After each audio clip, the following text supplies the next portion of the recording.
If you open your newsfeed today, you are watching this surreal, almost violent economic collision happening in real time. It really is everywhere you look. I mean, on one side of the screen, you have this pristine, hyper-advanced technological stratosphere, right?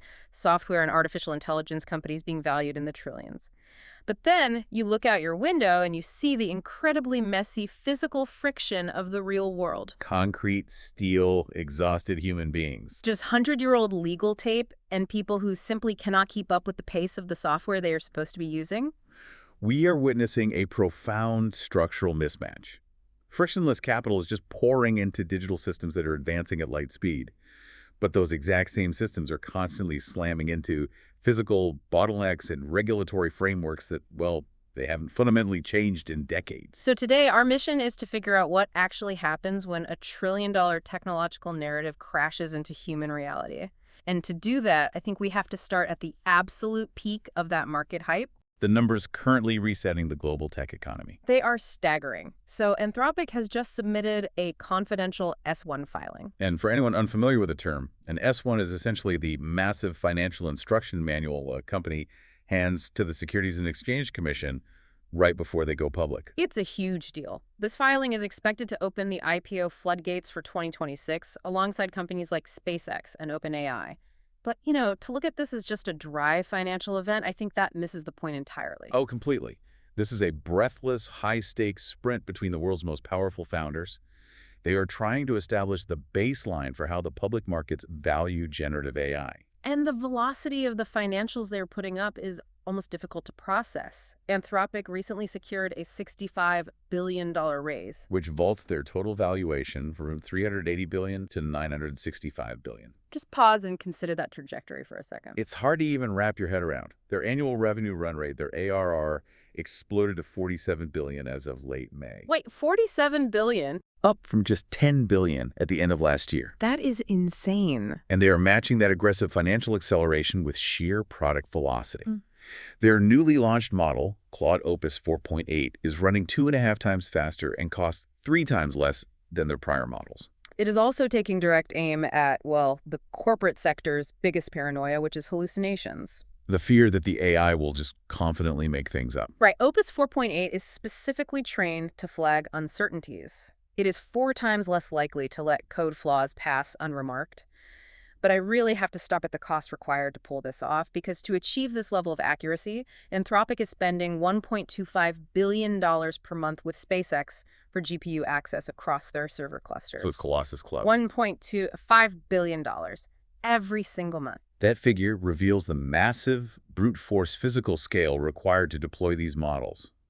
The term cloud computing makes it sound weightless, like it's just floating in the air. But it's not. Not at all. A Colossus server cluster is a sprawling physical footprint of concrete, copper, and massive cooling systems drawing unprecedented power from the grid. To put that monthly compute spend into perspective, that is like taking the entire annual economic output of a small island nation, say Grenada or Samoa, and just burning it in a furnace every 30 days solely to keep a chatbot thinking. Which is a wild visual. How does the market justify valuing an enterprise at nearly $1 trillion when the foundational physical costs to run it are that astronomically high? Investors are pricing in a winner-takes-all infrastructure monopoly. The assumption is that whoever builds the definitive foundational model will essentially tax every digital interaction on Earth. I see. We see this thesis validated across the hardware sector as well. Hewlett-Packard Enterprise just reported a massive second quarter. Revenues are up 40% to $10.7 billion. Driven by the server orders, I assume? Heavily driven by triple-digit increases in traditional server orders, specifically built to house AI systems. And then you have NVIDIA taking a different route, attempting to capture the consumer side. With the new chip. The RTX Spark chip for Windows PCs. They are moving their architecture out of the server farm and directly onto your desk. So they're trying to own the personal AI agent space, stepping directly into a fight with Intel and Apple. The hardware spending is immense across the board because the perceived prize is becoming the central operating system for human productivity itself. But that pristine vision changes completely the moment these models hit the actual corporate workplace. I mean, at the absolute high end, the capability is undeniable. Anthropic and OpenAI are currently fighting over the cybersecurity architecture of UK banking. High-stakes environment. Very high stakes. Anthropic gave a select preview of its Mythos tool to institutions, and the system found a hidden flaw in 30-year-old legacy bank code. The flaw was so potent they immediately restricted access to the tool. Meanwhile, OpenAI is aggressively offering its rival platform, GPT 5.5 Cyber, to major institutions like Lloyd's, HSBC, and Nationwide. Legacy bank code is notoriously complex. It's often a patchwork of decades-old programming languages that modern engineers barely understand. Because the people who wrote it have retired. Or passed away, frankly. Yeah. But these AI models are relentless. They can sift through millions of lines of that archaic code in minutes, isolating vulnerabilities that would take a human security team weeks, if not months, to uncover. In that specific environment, the capability is a genuine paradigm shift. I look at that elite application and then I contrast it with the everyday corporate rollout, which is incredibly messy. So messy. The FDA union in the UK recently reported that civil servants are being forced to use AI without any consultation. Less than a third were even asked how the technology could be functionally integrated into their daily tasks. The union noted that change is being done to workers, not with them. And in the private sector, consulting giants are going even further. Accenture and KPMG are mandating AI usage quotas. KPMG literally has a dashboard to track if their U.S. employees meet a 75% usage target to qualify for promotions. Mandating usage through a dashboard reveals a severe disconnect in leadership strategy. You have an oil and gas CEO admitting to consultants recently that they didn't even know why they wanted AI. Wait, they didn't know why they were implementing it? Their only rationale was that they planned to sell the company in a few years and wanted the valuation bump associated with being an AI-driven firm. When leadership adopts AI simply as corporate window dressing without fundamentally redesigning the underlying workflows to accommodate it, it just baffles staff. Which brings up a really grounded question. If this technology is as revolutionary and time-saving as those $965 billion valuations suggest, why are massive consulting firms having to force their employees to use it via tracking dashboards? Shouldn't adoption happen organically if the tool actually makes an employee's life easier? That is the core skepticism the market must resolve. When you force a disruptive tool onto a fragmented or fear-based corporate culture, you generate immediate friction. And that friction is now extending aggressively into the legal realm. Like in Florida. The state of Florida is actively suing OpenAI. They claim the company's design choices actively endanger children, utilize deceptive trade practices, and even aid mass shooters, citing a tragic case in South Florida. And what makes this particular lawsuit unique is the legal mechanism, right? Florida is attempting to pierce the corporate veil and hold CEO Sam Altman personally liable for reckless conduct. The regulatory blowback is scaling just as fast as the technology itself. But that structural penalty isn't just reserved for bleeding-edge AI companies. You see the exact same friction applied to legacy businesses dealing with basic compliance. Unforgiving market mechanics and geopolitical fears can instantly dictate corporate value. Look at Wise, the cross-border money transfer company. They took a massive hit. Their shares plummeted 17.5% in a single day. That wiped out £1 billion in value instantly. The trigger there was a Belgian prosecutor's probe into suspected money laundering. The investigation involves 500 million euros in suspicious transactions spanning 30 European countries. And Wise defended itself by noting that a third of its entire global staff is dedicated exclusively to fighting financial crime. The market's reaction was brutal regardless. Why does the market panic to that degree over an investigation, even when a company is heavily staffed to prevent the exact crime being investigated? Institutional investors despise uncertainty.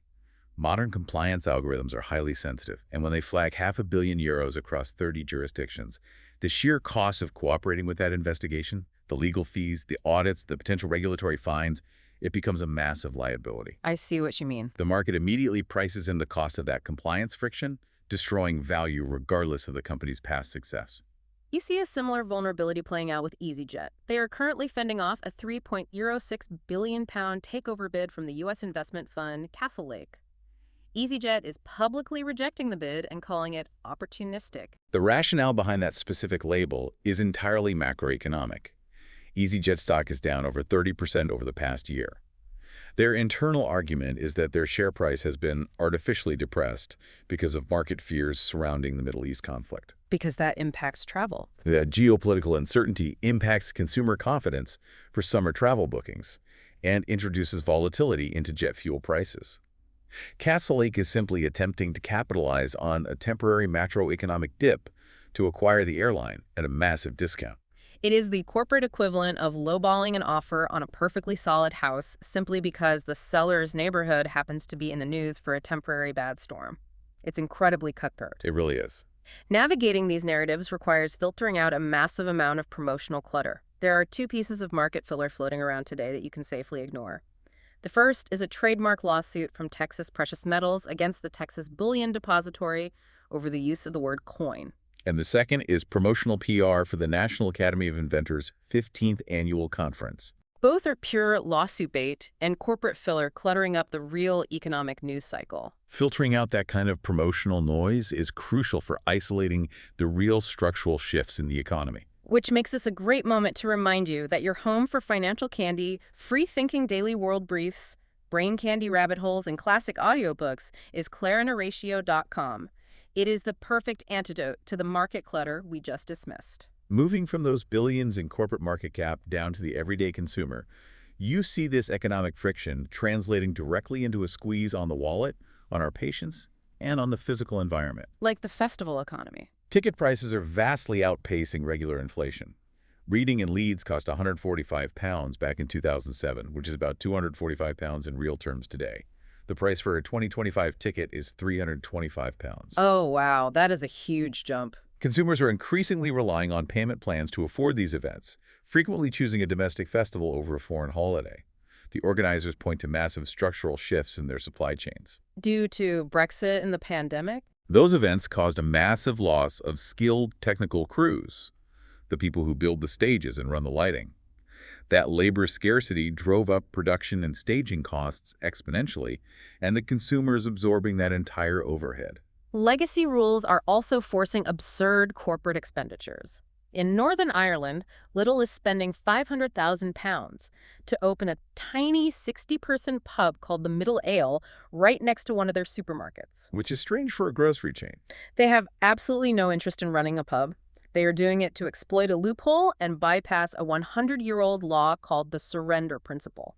Under a 1923 regulation, you can only get a new alcohol license by buying and surrendering an existing one from a closed business. That sounds incredibly restrictive. It was designed a century ago to cap alcohol access, but today it acts as an incredibly expensive hostage fee for modern retail. Whether it is a supermarket navigating a 1923 liquor law or the physical constraints of travel, the pattern is identical. The boss of Wizz Air is currently warning UK holidaymakers to arrive at airports 3 hours early. The European Union is rolling out a new biometric entry-exit system, the EES. It requires fingerprint registration at the border, and the digital processing is causing physical delays of up to 3.5 hours. That sounds like a nightmare. The UK government is simultaneously proposing a national database to blacklist abusive passengers across all airlines to combat the rising friction and anger in the cabin. The physical border cannot process the digital requirements fast enough, and the humans trapped in the middle are lashing out. You see that strain on the physical infrastructure we use every day. Train Wi-Fi in the UK is currently ranked 16th globally, averaging speeds of just 1.09 megabits per second. Sweden, by comparison, is hitting 64 megabits. It is the equivalent of trying to force a fire hose of modern data through a garden straw. The UK government is now having to spend £57 million to upgrade 1,400 trains to low-Earth satellite connections because the legacy cellular network simply collapses under commuter demand. You see the most visceral example of this physical strain in the waste management sector. The industry is urgently calling for a £5 deposit on vapes.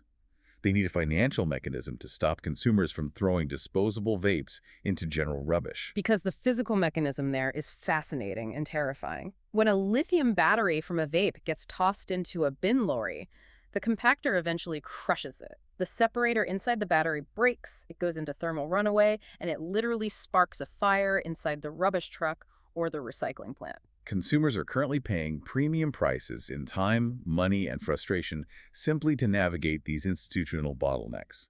The physical world is buckling under the demands of modern consumption. That structural strain brings us to the profound core of today's stories. I mean, we are looking beyond consumer annoyances like expensive festival tickets or slow Wi-Fi. We are looking at the devastating, sometimes tragic consequences of forcing modern ambitions onto outdated legacy foundations. We saw this starkly in China recently with the blast at the Lushanyu coal mine in Shanxi province that killed 82 people. The economic contrast in that region is intense.